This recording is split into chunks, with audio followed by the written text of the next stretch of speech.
બોટાદ જિલ્લાના ગઢડા નગરપાલિકાની વર્ષ 2026-27ના અંદાજપત્રને લઈને સામાન્ય સભા યોજાઈ હતી, જેમાં અંતમાં સર્વાનુમતે અંદાજપત્રને મંજૂર કરવામાં આવ્યું છે. ગઢડા નગરપાલિકાના અંદાજપત્ર 58,70,80,101ની કિંમતવાળું અને સામે પુરાંતવાળું 17,30,49,101 પુરાંતવાળું અંદાજપત્ર રજૂ કરવામાં આવ્યું હતું. જો કે ચર્ચા વિચારણાના અંતે અંદાજપત્રને મંજૂર કરાયું છે.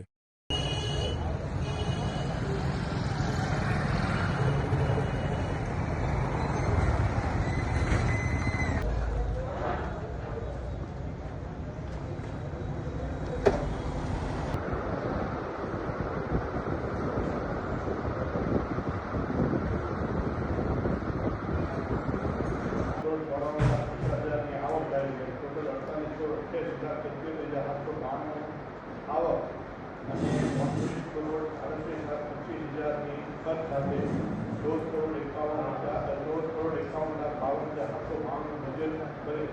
એમાં ખરેખર 9 મહિનાની આવક 14 કરોડ 3 લાખ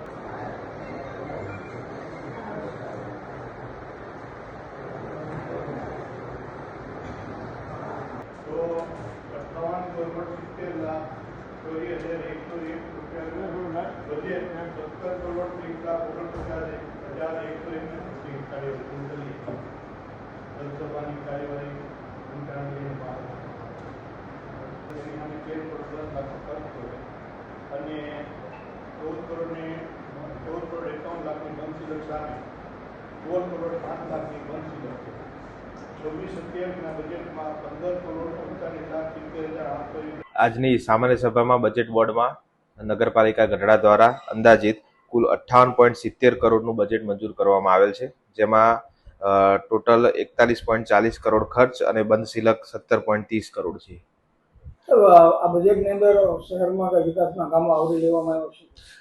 નવીન 2026-27ની બજેટમાં મુખ્ય બાબત છે એક સીસીટીવી પ્રોજેક્ટ. ગઢડા સિટી વિસ્તારમાં એક સીસીટીવીનો પ્રોજેક્ટ સ્વર્ણિમ જયંતિ મુખ્યમંત્રી શહેરી વિકાસ યોજનામાં નગરપાલિકા ગઢડા દ્વારા આયોજન કરવામાં આવ્યું છે. ત્યારબાદ એક આગવી ઓળખ યોજનામાં રિવરફ્રન્ટનો પ્રોજેક્ટ આપણે મંજૂરી હેઠળ મોકલેલ છે.